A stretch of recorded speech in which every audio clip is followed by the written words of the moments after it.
full work mode. Yeah, I've been. I cannot see you or hear you, Cheryl, but I'm glad you're with us. Cheryl works at Knudsen Lumber.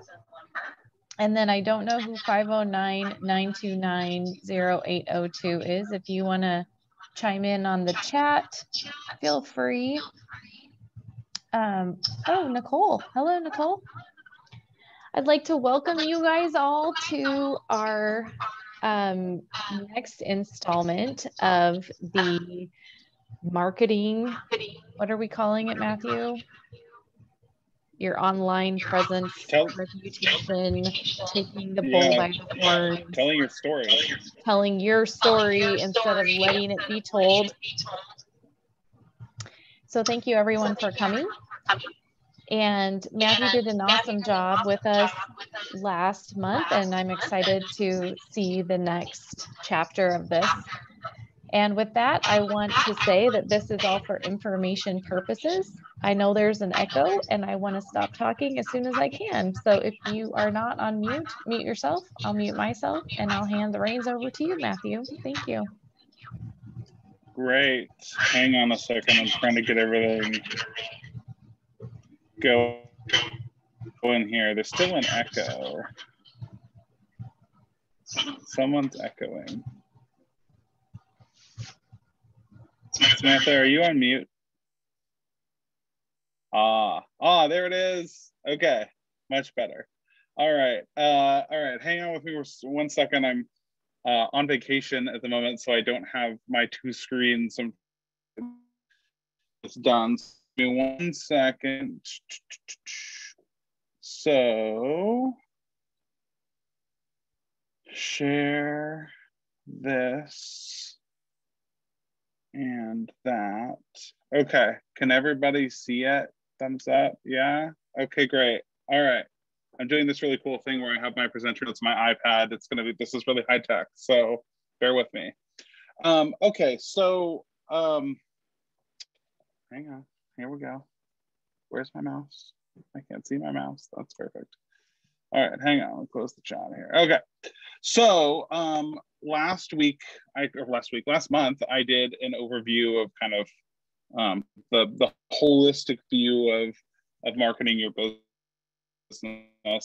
And this month, I'm gonna really focus more on the actual storytelling aspect. Marketing in general has really moved towards the idea of storytelling because it works so well to illustrate points, to make connections, to really take it to the next level with your user bases, whether it's your customers or something else. So that's what we're going to talk about today and dive deeper into. So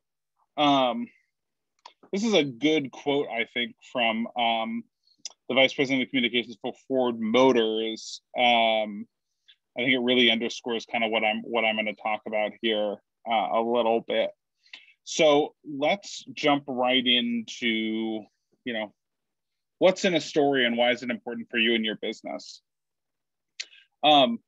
So storytelling, right, is all about connections. When we meet somebody in real life, we ask questions to get to know them better. We try to unearth their story a little bit and tell our own, or at least some of it. And the end goal is to make connection with somebody, to find a kindred spirit. And, we tell our kids stories through fables and fairy tales to teach important ideas, concepts, values, things like that. Religion does the same thing, right? Uses stories to illustrate points. And so it's really no different for a business. Consumers more and more in our climate or in our changing world want to work with companies that they feel like share their beliefs, their value systems, their politics, kind of all over the board. And while some groups are more vocal about that, it really spans pretty much any part of the spectrum. People really want to work with companies that they feel like are like them. And so that's why storytelling is so important now, is because you really need to make that emotional connection with your customers, so they feel like they, you know, that you understand them, you're like them, and they want to work with you. So, you know, telling your story really shapes how people view you and begin, you know, for that connection with you and your company. And the goal is to get people, you know, who will buy simply because they love what you do, they love what you stand for, and they love your story. And we're going to talk a lot about crafting your business story today. You know, the authenticity is so important. You know, we've seen a lot of examples over the years of companies stretching the truth, we'll call it, and consumers aren't dumb. And so they're gonna know eventually when you've done that. Some high profile ones that I was kind of looking through doing this was Naked Juice, which is I believe a Pepsi product. Wasn't all as natural and non-GMO as they claimed. And that ended up causing them to have a tremendous class action lawsuit that cost them a lot of money. Volkswagen made their diesel vehicles to say they were more energy efficient than they were, right? General Mills claimed that there was real strawberries in your kids' fruit roll-ups, and that just wasn't true. And Samsung published photos that they said were taken on their phones, and they weren't.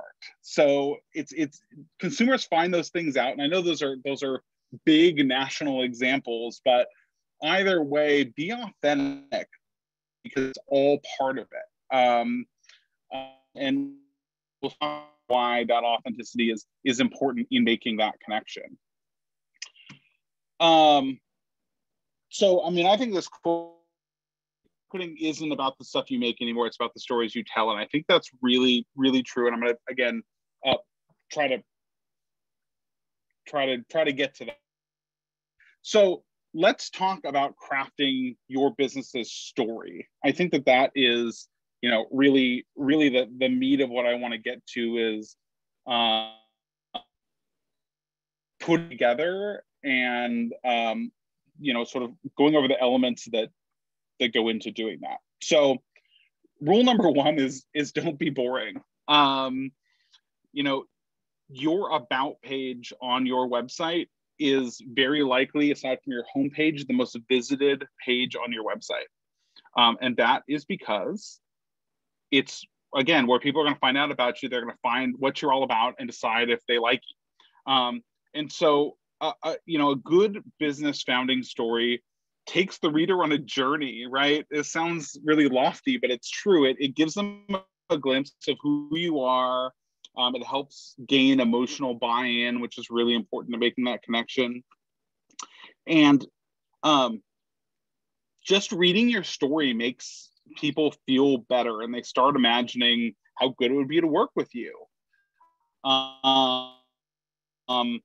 And so coming up with that story, using photos to reinforce that connection, I think is key.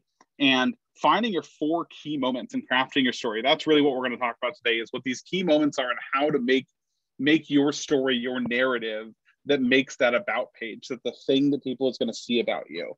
So you really need to like dig in, find those moments, and then craft your story around those moments. So that's what we're going to talk about, and kind of the meat of what that looks like.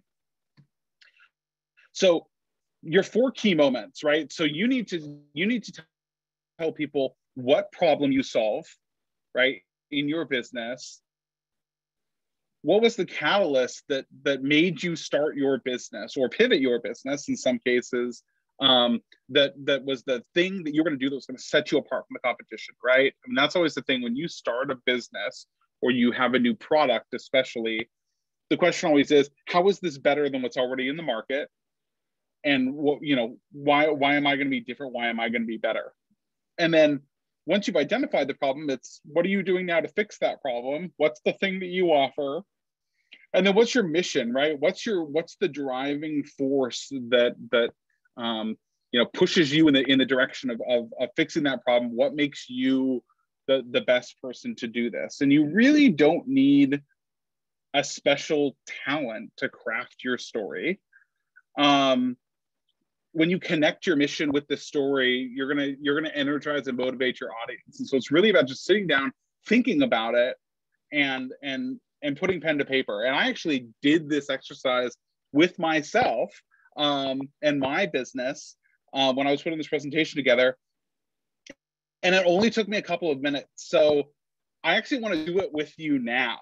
I want to do this exercise and then talk about it. So what I want everybody to do is take a few minutes and write this down and make your 4 key moments. So I'm going to show you what I came up with, a little bit of encouragement of doing this yourself. So my company started as a marketing company that was focused completely on politics. So that's the background I come from, and we've now expanded to work with all sorts of other folks, but politics was our niche. And so that's how we started.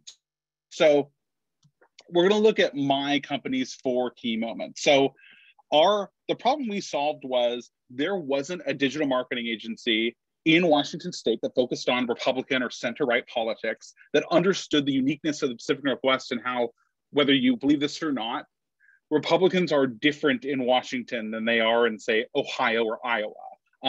We're frankly generally more left of center than you would find in the Rust Belt or in the Midwest. And so I worked on Rob McKenna's campaign for governor in 2012. My business partner and I, that's where we actually met. And we worked with DC-based agencies that helped us with our online marketing, and they didn't understand this nuance that was there. And so we would ask them to give us something, and they would give us something that, again, might work in Ohio, but was not going to work in Washington. And so we set to work to do better. And so what we're doing to fix the problem is we're really expanding our company to be client focused, to be non-cookie cutter, to help campaigns, local governments, nonprofits, and companies communicate better, especially online. And our mission really is to help organizations accomplish their goals through a digital-first approach to marketing, while providing client-obsessed and innovative and affordable service. So that's that annoying mission statement that I came up with that's not very good, but that's the thing you want to be telling people without having that annoying sentence that no one wants to read because it doesn't necessarily make sense. So we're going to talk about the narrative afterward. So everybody take a couple minutes and answer those 4 questions for your own business, and then we're gonna talk about them a little bit.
Let's take like 2 more minutes here.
All right, is everybody good? All right, who wants to share their 4 key?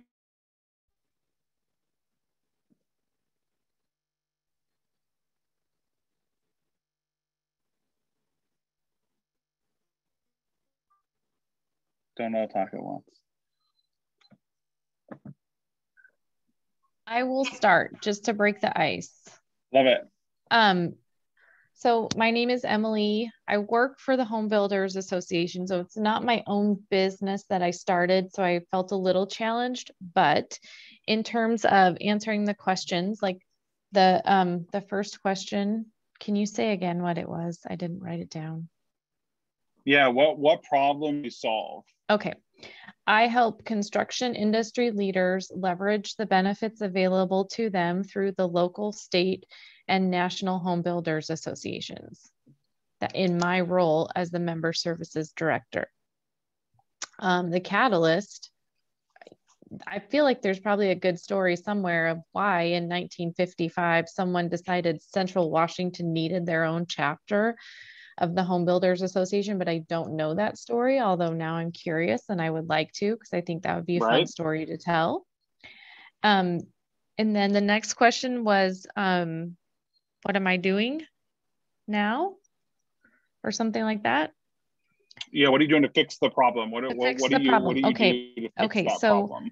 I work on listening and getting to know our members so I can find innovative ways to create connections and bring value to each member and their experience of membership.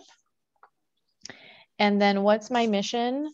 I love that question. I don't feel like I finished this, but things that I wrote down were bringing value, innovating, connecting, strengthening, and supporting our members. I love it. I love it. So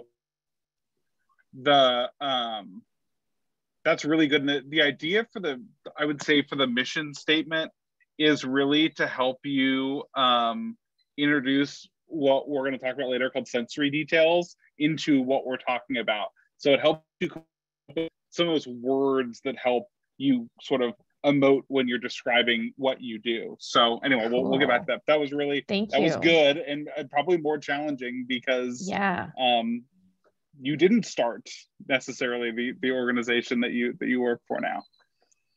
Anybody else wanna give it a go? Nicole. I'll go. Or Nicole can go too. Oh, Samantha, here we go. Okay. I also did not start my company.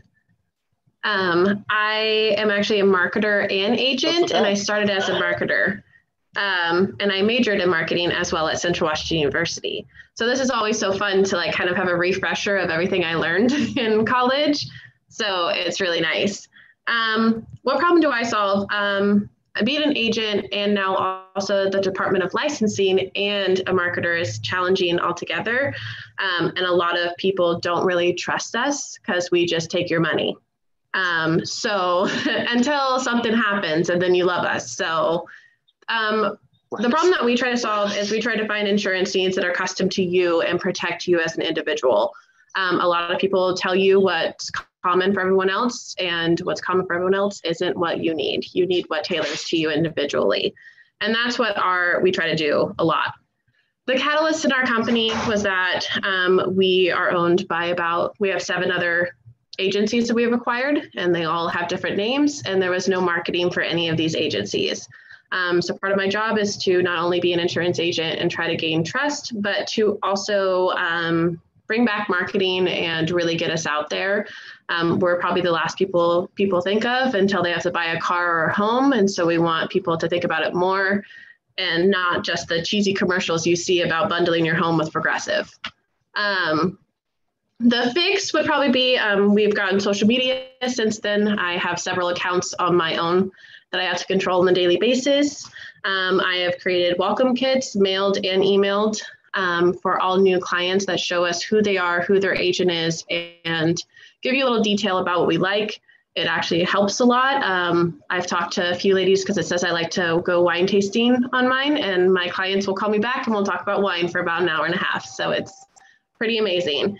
And then charity. We do give a lot back to charity because we profit so heavily because so many people give us their money. So we try to give back as much as we can in our community. And that's part of our mission statement, is to be stewards of our community and grow our business in the right, proper, and trustworthy way.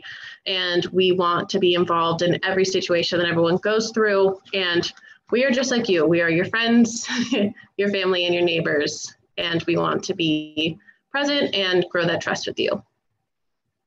And so, yeah. That's awesome. And you hit the nail on the head when it comes to really having those personal details that allow people to make that connection, have those really long conversations with you, because although that's an hour out of your day or an hour and 45 minutes out of your day that you're not going to get back, that may cement that relationship forever, right? Because you have that thing in common, and that's what you need to have somebody like you and want to work with you, especially in an industry like yours where there's lots of options, right? So it's what gets them to want to use you as their agent. And it helped actually, because we ended up getting like several referrals for it. And then her favorite winery that her best friend owns called us, and then we ended up writing the winery as well. So it came full circle and we really enjoyed it. But it's something as simple as that was in my bio and she read it, and it led to so many more other things to talk about and gather. So it really worked out. Love it.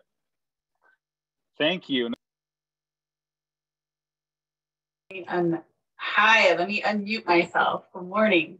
So I've been thinking a lot about mission statements as well, and mine is super, I guess it's very rigid and like the ones you don't want to read, for sure. But I'm going to share it with you all.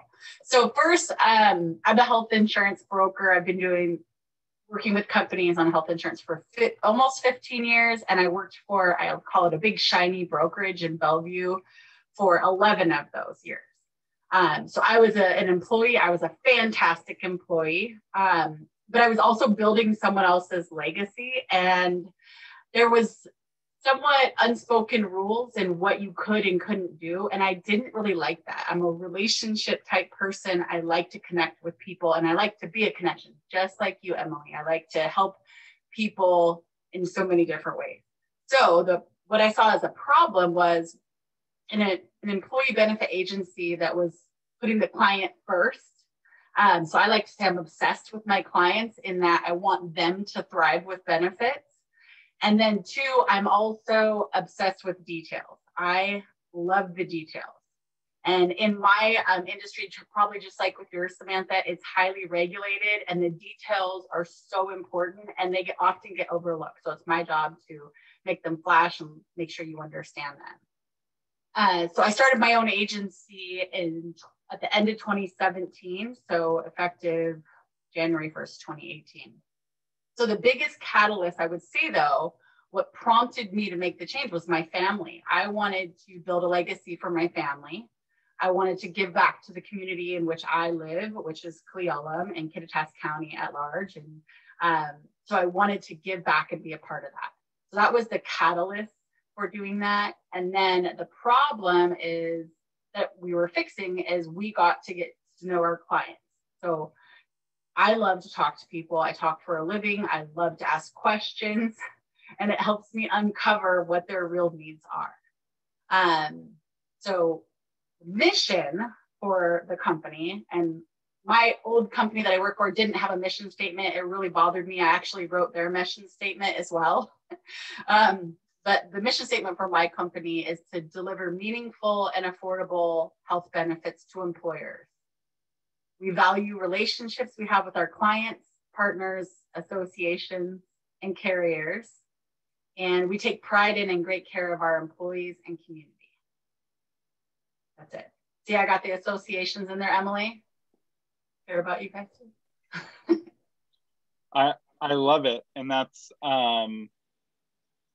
your mission statement spelled out pretty much the narrative. I mean, you could just expand on that because you essentially hit those 4 points in your mission statement, right? Because you identified the problem of, you know, insurance can sometimes be a little bit, especially what the kind that you do, right? I have insurance for my employees, and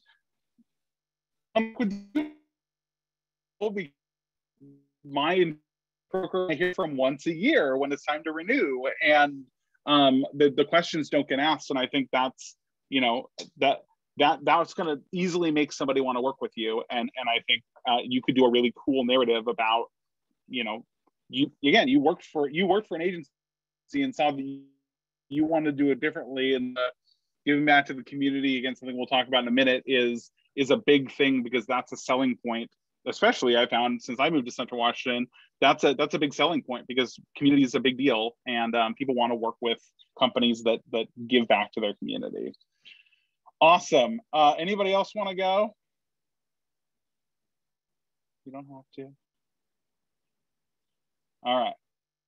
We'll move on then. So let me re-share here. Hang on.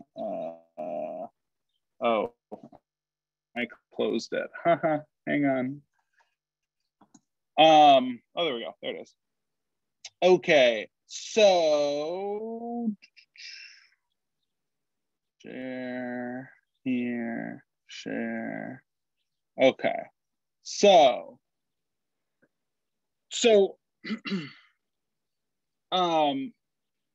so now that you've got your 4 points, now it's about expanding that to be, you know, what your narrative is, right? So you want to take that outline, you want to build it into something that people want to read. And it's up to you as the author, right, to decide which details really bring that story to life, because readers don't need to know all the details. They don't want a full resume, and they don't really want a day-to-day diary either, right? They want the thing that's going to tell them what they need to know, that's captivating as much as a, you know, story about your company can be, but and those points in there that are the things that you believe are going to draw people to you, right? So it's the details, like things that you like, and the things that make you different, the things that set you apart, and the things that people are going to find sort of commonality with you around. You know, focus on the problem you solved and why you're the solution. And the big thing is making sure it captures your voice. And this is going to help you sort of do an exercise that a lot of companies don't do, which is deciding what the voice of their company is, because you want all of your communications to be in one voice, right? So whether it's you're a business that's very formal, and so you need to have sort of a formal voice, or whether you're a real relational company and you want it to be very sort of conversational and interesting. And so make sure that your company, your voice, your vibe is determined, so that it then is something that you have in all of your communications. So your story is what helps readers understand what drives you, who you are, and why you're the person to help them. I mean, that's really what I'm trying to get across here, is that this is going to help them understand that you're the people they want to work with or don't want to work with, frankly. I mean, you're not the person for everybody. And so but it's helping them understand who you are and what you're about, and why, you know, you do what you do and what drives you. So so let's move on, unless there's any questions towards telling the story and how we're gonna tell the story once we have it crafted. Are there any questions at this point? Okay. So let's move on to telling your story. So, you know, research has shown that a lot of people, when they hold a product in their hand, the desire to own it increases, right? But unfortunately, for a lot of our businesses, they're either service-based or something that's very large that you can't hold in your hands. So we have to work harder. It's not, you know, it's not your iPhone that sells itself.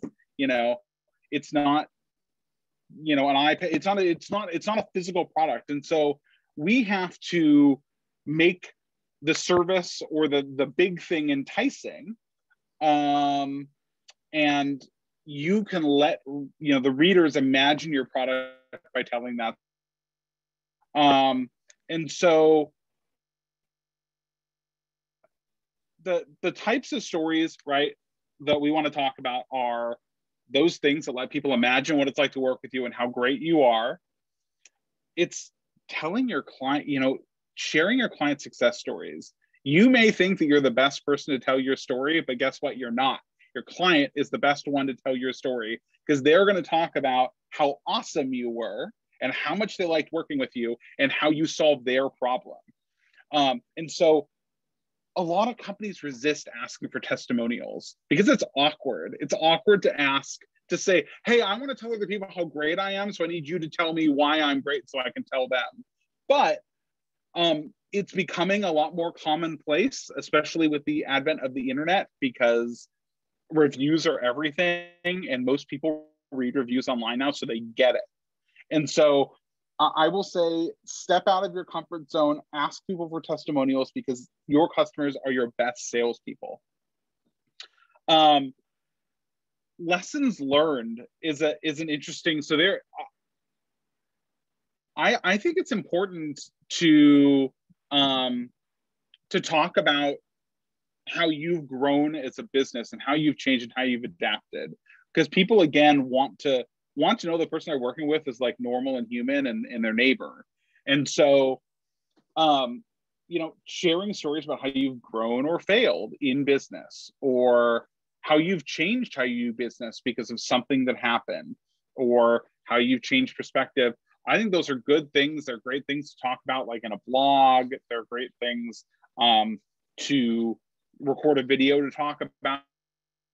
But it shows you're human, but it also shows that you're adaptable and you can change, and that you know, sort of you can grow as a company, as a business owner. I think people like that. And then, like, you know, talking about how you get involved in the community. And there is an art to bragging without bragging. And it's something you just sort of have to learn. But consumers like to work with companies that share their values. That's what we talked about earlier. And so talking about how you're involved in the community is really important. But I think ultimately it's about being real, right? Small businesses can go off script where big businesses can't. And so I think sharing stories that matter to you, being more human, sort of writing in a business acceptable way, being real, ultimately, I think is really important in a lot of the more casual communications, like blogging, like social media, things like that.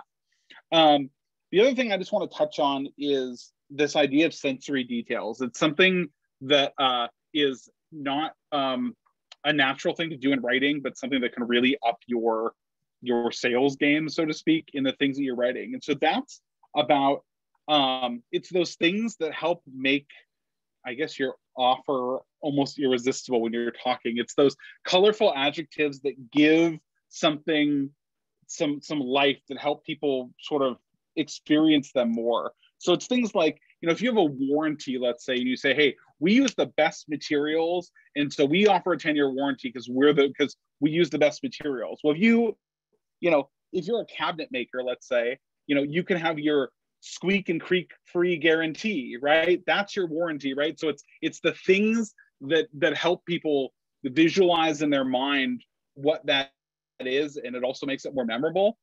So think about ways that you can use those kind of words to help brighten up your writing, make it more interesting, and make people be able to kind of visualize the point that you're making. Calls to action are super important. So the something in advertising in general that businesses often miss the mark on is they write this great thing, they've got this great page on their website that, but people get to the bottom and there's nothing for them to do. And so offering a call to action on all of your marketing, whether it's a Facebook post, whether it's a page on your website or a blog or whatever, is have them have something to do, right? And so it's the action you want them to take, whether it's contacting you or hitting the share button, whatever it is. Make sure that there is a call to action at the end so that you get your customer, once they're hooked, to actually do the thing you want them to do. Because sometimes you think what's obvious, they're going to know what to do. Well, people don't, and you want to make sure that you're helping guide them to the place that they need to go. So here's, we're going to talk about places to share your story. So I already talked about your about page. It is, again, like I said, and this is really true. Someone told me this, and then I started looking at my client's website. We manage a lot of websites, and it's true. The about page is one of the most commonly visited pages beside the home page, because it's how somebody's going to learn about you. And so they want to read your story and make a connection. You need to make sure you're providing them the thing that they want in a convincing way. So I'll be honest, a lot of times we're helping clients build their websites, the about page is oftentimes an afterthought because it's not the services that people want to read about or the products. This really together to me the importance of that, and trying to, especially if there's a really Emily, like started. Let's find some photos that kind of talk about how the association has grown. Photos and video and things to help reinforce that story are really important. And if it's a company that has a cool history, you could present it in more of a timeline than a narrative, right? So, for instance, we're currently helping Fish, which is the food bank in Kittitas County, with PR and marketing. And one of the things we're doing on their new website is the entire story of Fish is going to be told in a pictorial timeline instead of this narrative view, because it helps to really tell the story and people can see it and feel it and experience it, because that's what we're trying to do here. Case studies are so good and important, because this mixes that great narrative with the client's perspective and the client's story, helping you sell. So, it illustrates the problems you solve. Really try to introduce your client as like the hero of the story, right? Discuss the problems and they're the hero because they came to you and you were able to see their pain points, you were able to offer solutions, and you were able to, fix it for them. Blogs, an underused thing on a lot of company websites. It's like a thing that everybody gets to have now, but they don't use it.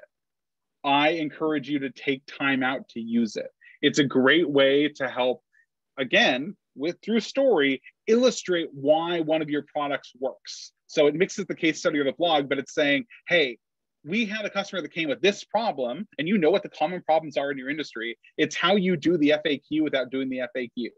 Is you present a problem that everyone's gonna be able to identify with, and then you illustrate how you fixed it using the service you offer. And so you're spelling it out for them, but sometimes it's an easier way for somebody to absorb the fact that you've got somebody that can fix that pain point for them. And obviously social media, great place to tell your story. I suggest using it more as a place to drive traffic to your website, because in the last class, we talked about how your website's that central point. You always want to drive people back to your website off the social media platforms. So make sure that you're teasing them with that content that's on your website, but driving them back to your website to actually consume the content, because then you can direct them with a call to action to do something. See what I did there? And then newsletters. Use email newsletters. Use email. Collect emails from your clients and use it regularly. You cannot rely on social media for people to see your stuff or to use it, because social media does, Facebook does not show the majority of the people that follow your Facebook page the content that you put up. It's like 8 to 10% on a good day that are going to see it and post. So when you make all this great content, use an email newsletter to drive it more directly home to your clients, because it's something that goes directly to their inbox that hopefully they read, and get them to consume that content, and hopefully, buy something new or have them utilize a new product. But social media is super fragmented. And so use it as a place to drive people to your website, consume the content, and sign up for your newsletter while they're there. And so to kind of wrap it up and bring it home, I'm going to go back to the first slide, because I think it really, to really connection. I think that it's critical to tell your story, to make that connection, to get people to connect to your brand. Use it to set you apart. You're better than everyone else in your industry, right? You've got to tell people why that is and give them reasons to believe that you are better, right? You started your company, or your company is better because X, and you need to tell them what that is. And that trust word is so big in business now. I think people are very weary of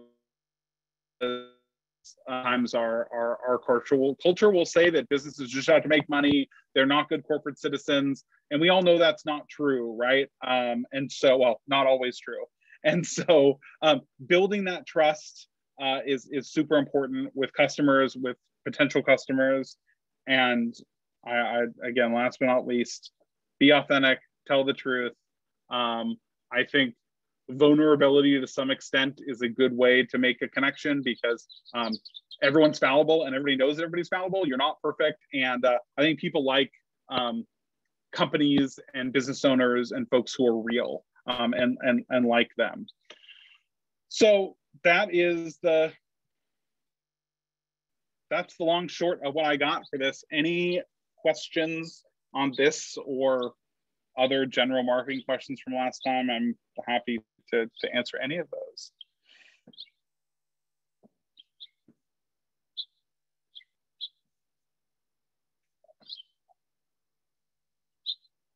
Thank you so much, Matthew. I think this was an awesome, scratching the surface of that deeper.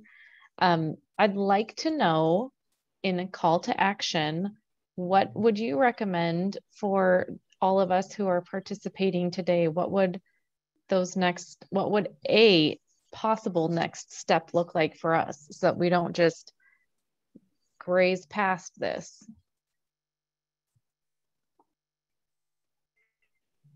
Well, one thing I'll do is I'll send everyone this deck and the last one, so that you have this for reference. And of course, I'd love to help you do all of this stuff, but I honestly do believe that a lot of, especially the writing your company story is something that only you can do. Mm-hmm. I can certainly help you advertise that message or get that message out, but really only you can write your story in a way that your customers are gonna like, right? You know your customers better than anybody else. You know your story. Those are things you've got to figure out. I can help you craft those things once you've got it sort of almost all the way there, but that is definitely something that you have to do. But ultimately, I mean, I think from this time and last time, my overarching message is to do as much as you can in this area, but not too much. Because that's always the problem, is people are like, oh yeah, I'm going to go do all this marketing, and they learn a bunch of things, do all of 25, 50% well. So decide the things that you think are going to be best for you, and start on those and do those well, and then move on to the next thing. Because it can do more harm than good sometimes if you're sort of not all the way there in the things that you start. Great. Thank you. And that means don't start a Twitter account. Okay.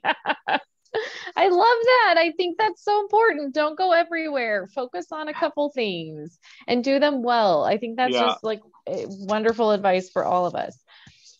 Before we sign off here today, I want to let you know about a couple of things that we have upcoming. These are very exciting because now that we have phase 3 combined with spring weather, we are capitalizing on the opportunity.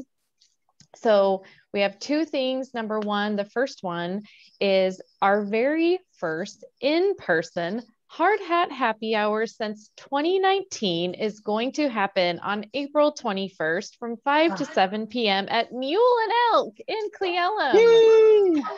It is sponsored by Sermo Digital, Matthew Lund. Thank you very much. Knutson Lumber, Cheryl Brown is on the call, and Knutson is one of our sponsors, as well as Mitchell Reed and Schwinn Insurance, which is the insurance company that Samantha works for, but how they're branded up in Kittitas and Chelan and up there north of us. So thank you guys for being with us. Thank you for sponsoring that Hard Hat Happy Hour. I am so stoked. And this brewery is friends of Nicole. She turned us on to them, and they are letting us have a private party. So we don't have to worry about distancing or only keeping 10 people to a table. But Yakima people, don't go. We have something for you too. Cinco de Mayo, mark your calendars. Kittitas County friends are also welcome to drive down for this if this sounds fun for you. We're going to do a lawn party here at our office from 4 to 6 p.m. And that's going to actually take the shape of being a little bit more of a Young Professionals Council event that we are also going to invite everybody to. So there will be many of you on this call are also in the Young Professionals Council. I'm going to be sending out a meeting soon for us to get on a little bit of planning now that we have the ability to do a little bit more in-person type of stuff throughout the rest of the summer and maybe into the early fall. I think we have a couple CPR classes happening at the beginning of May, and those are here in Yakima and I believe Ellensburg. So Karen Lorvik, Cheryl Brown, I don't know if you have people you need to send to those. Nicole, Clay, is your CPR up to date? That's stuff that we have available for you folks. And golf, we have a golf tournament in Chelan at the end of April, and we have a golf tournament in Yakima at the end of May. So there is a lot happening around here, and we're pretty excited to see our calendar filling up with in-person events. If you're an extrovert like me, you're salivating at the idea of that, seeing people in real life. So on that note, thank you so much, Matthew, for these last 2 months of really, really, really great content.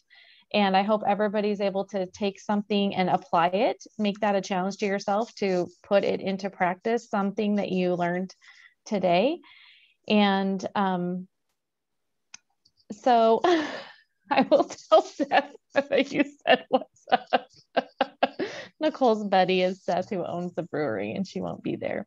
Known him since kindergarten, like my oldest. That's the best friend ever. You've known Seth since kindergarten? Well, That's he was amazing. in kindergarten. I think I was in first grade, but yeah, we've been friends. Like, he is literally my oldest friend.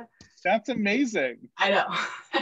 Like, I know his older sister, his mom. I mean, we lived on the same street growing up. So cute. Yeah, it's really Yes. Yeah. Yes. Awesome.